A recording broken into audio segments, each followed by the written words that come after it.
Good afternoon, everyone. Wanted to take a moment and show you guys. I've been working on the clutch fork pulleys, more like getting them apart. I had one come off the tractor that was pretty seized up, and I was able to acquire two more through an acquaintance. They were all seized up pretty well. I put them in Evapor-Rust. Still couldn't really get them apart, although it did a great job getting the rust off of them. So right now I wanted to show you my electrolysis setup. I successfully had one come apart at this point. So I had an old muffler here that we took off of a car a few weeks ago.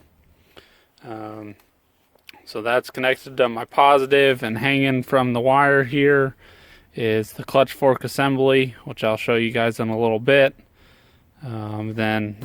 So make sure your sacrificial piece is hooked up to the positive, your good piece is to the negative. You'll know it's working if you look real close. You can't really see it so much anymore because I just remembered I unplugged it before I came out here. But you can see the water swirling just a little bit. You'll see some bubbling going on. That's how you know it's really working. Also, when you look down at your amp gauge, shouldn't be reading that right now again because I unplugged it, but you'll be able to see how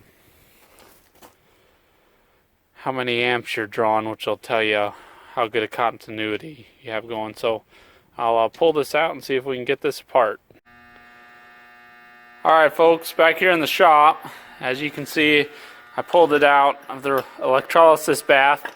A little early to claim a victory here yet, but I think we got it.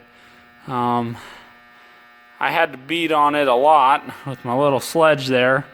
What I did was I put this in a vise and I beat on this end to try and turn it a little bit. It moved a little. I was able to beat it back and forth just a little bit. And at that point I know it's free.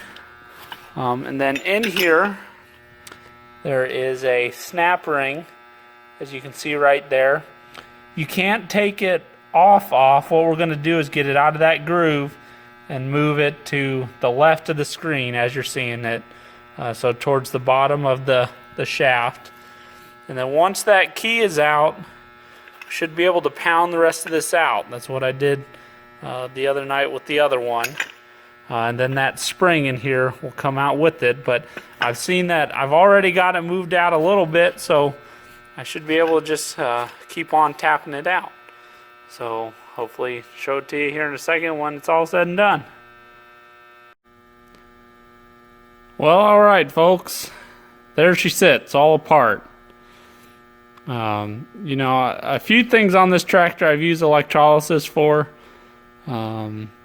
Mainly the other things were when I was trying to determine whether my rims were any good. I put them in a kiddie pool, like your typical blue plastic kiddie pool, and I used electrolysis on them. It made the paint and the rust really easy to get off.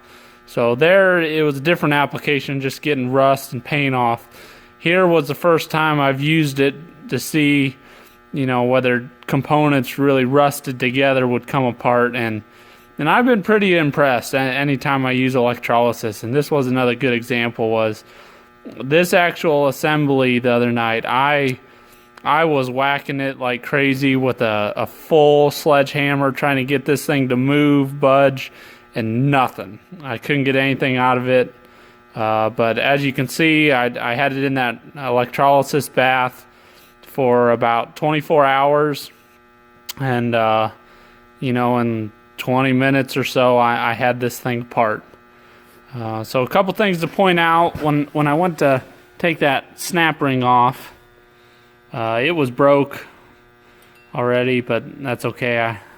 Like I said, I actually have another assembly taken apart over there, and also the spring that is in the bottom, it was broke also.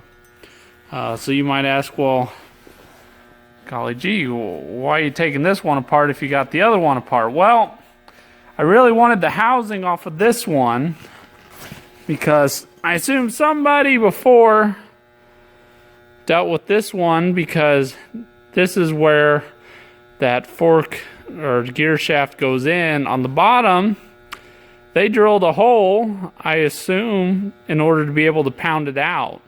Now, they ended up putting a metal plug in it, so when it was all done up and painted, you never noticed it or saw it, mostly, but you could sort of tell.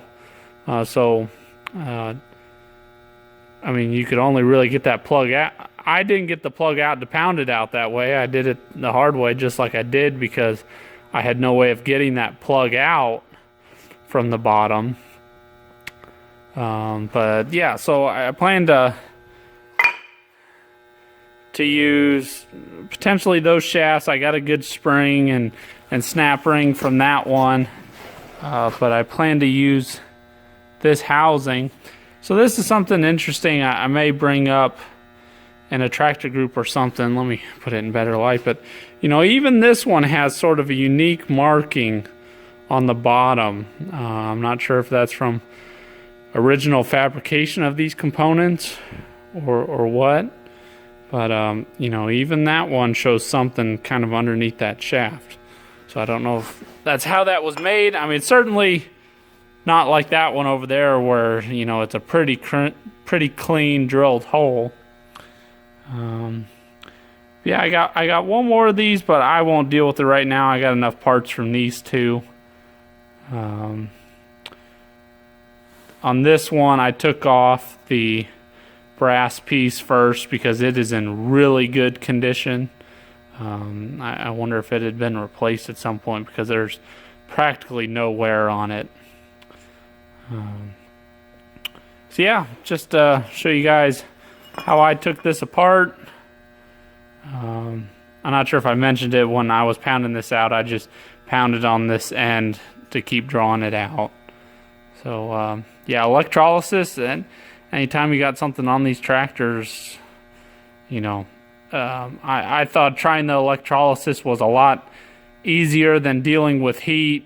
I know I'm not affecting the temper of the metal or anything like that, so I wanted to try this electrolysis first before I started putting a torch to it. I mean, you got to be careful, of course. I did run the risk of breaking one of these components. However, I knew I had 3 of these, and you know, if I messed up one, I could probably go without it and try something else with the others. So yeah, guys, got any questions? Let me know, and look forward to posting some more videos. Alright, so I thought I'd give you all a chance to see the final product here. As you can see, I primed this piece also, in hopes that I don't have to take it back apart. I sandblasted or bead blasted it all while I had it apart. I might still, this arm has a little bit of play in it. It's not bad though. You know, if you get too much play in it, send it to somebody like I've seen Mark Meyer on Facebook redoes them. You know, he welds that and turns it back down to size so it's a nice tight fitting. So yeah, definitely recommend. I haven't gone to him for work. Yeah, there you can see how loose it is. But I've seen the good work that he's done. I got a new spring and a new snap ring for this. Just ordered it online. Figured no point in having the old one in there. And then I had a couple of these. Like I said, I picked the best one. You can see this one practically didn't even have any wear to it. So yeah, there she lays. Thank you all.